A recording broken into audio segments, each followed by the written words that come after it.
الرحمن الرحیم۔ پہلا کویشچن ہے جی کہ قرآن پاک جیسے ہمارے لیے ویسے ہی نبی صلی اللہ علیہ وسلم کے لیے بھی ہے، اس سے مراد میرے خیال سے یہ ہے کہ ان پر بھی اپلیکیبل ہے۔ ہاں جی، یہ پوچھنا چاہ رہے ہیں۔ بہت اچھا سوال ہے جی یہ۔ دیکھیں نبی صلی اللہ علیہ وآلہ وسلم کے بارے میں قرآن حکیم میں پہلی بات ہی یہی آئی ہے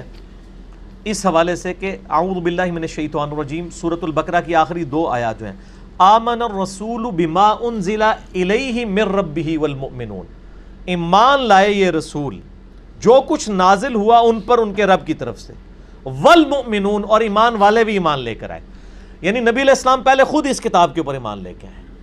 جس کو ہم کہا کرتے ہیں کہ محمد ابن عبداللہ ایمان لائے محمد الرسول اللہ پر صلی اللہ علیہ وآلہ وسلم۔ یہ قرآن نبی علیہ السلام کے لیے بھی ویسے ہی ہے،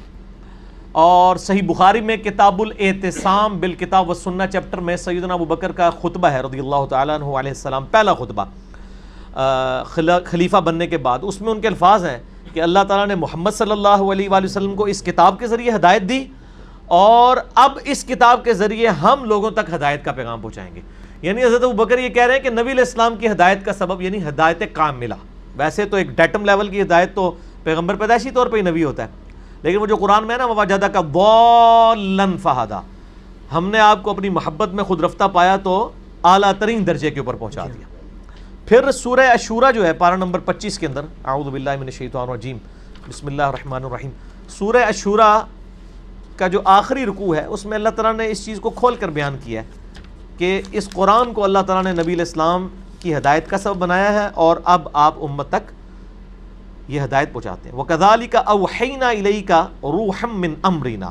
مَا كُنْتَ تَدْرِي مَا الْكِتَابُ وَلَا الْإِيمَانُ، اور بالکل اس طریقے سے ہم نے آپ کی طرف وحی کی ہے اپنی طرف سے خاص روح، یعنی یہ قرآن۔ آپ دیکھیں قرآن کے لیے بھی روح کا لفظ آیا ہے، جو لے کر آیا قرآن وہ بھی روح قدس یعنی جبرائیل، اور نبی علیہ السلام کی روح مبارک پہ نازل ہوا۔ ما کنت تدری ما الکتاب ولا الایمان، اے نبی اس قرآن کے نازل ہونے سے پہلے آپ نہ تو کتاب جانتے تھے نہ ہی ایمان کی تفصیلات، ولیکن جعلناہ نورا نہدی بہ من نشاء من عبادنا، بلکہ ہم جس کے لیے چاہتے ہیں نور بنا دیتے ہیں اپنی طرف سے، اس کے اوپر یہ یعنی قرآن کا نزول یا کتاب کا نزول کیا اپنے بندوں میں سے جس کے لیے چاہتے ہیں۔ وَإِنَّكَ لَتَهْدِي إِلَىٰ صِرَاطٍ مُسْتَقِيمٍ، اور بے شک ہے محبوب صلی اللہ علیہ وآلہ وسلم اب آپ بھی لوگوں کو ہدایت کے راستے کی طرف بلاتے ہیں۔ تو میرا اس کے اوپر ایک یوٹیوب پہ کلپ بھی ہے کہ نبی علیہ السلام کب نبی بنائے گئے، یعنی وہ نبی تو پہلے سے تھے۔ جامعہ ترمذی میں صحیح سند سے حدیث ہے، میں اس وقت بھی اللہ کے ہاں خاتم النبیین لکھا ہوا تھا جب آدم علیہ السلام ابھی روح اور جسم کے درمیان تھے، لیکن مبعوث وہ 40 سال کی عمر میں۔ باقی تفصیلات آپ اس میں دیکھ سکتے ہیں۔ تو نبی صلی اللہ علیہ وآلہ وسلم بھی یہی نماز پڑھا کرتے تھے، اس میں بھی وہ دروشی میں بھی اسی طریقے سے پڑھتے تھے، اور قرآن پہ بھی اسی طریقے سے عمل کیا کرتے تھے جس طرح باقی لوگ۔ باقی چند ایک خصوصیات ہیں، جیسے آپ صلی اللہ علیہ وآلہ وسلم کو اللہ تعالیٰ نے اجازت دی ہے 1 سے زیادہ ازواج یعنی 4 سے زیادہ ازواج کی، ایک وقت میں آپ صلی اللہ علیہ وآلہ وسلم کی 9 تک بھی بیویاں تھیں، یہ آپ کی خصوصیت ہے۔ اسی طریقے سے آپ صلی اللہ علیہ وآلہ وسلم کی وفات کے بعد ان کی بیویوں سے نکاح نہیں ہو سکتا، وہ امت کی مائیں ہیں، یہ آپ کی خصوصیت ہے، اور یہ بھی قرآن کے اندر آ گئی ہے۔ تو باقی پورے کا پورا قرآن جو آپ کی تخصیص نہیں ہے جہاں پر، وہ اسی طریقے سے آپ کے اوپر بھی امپلیمنٹ ہے جس طرح باقی لوگوں کے اوپر۔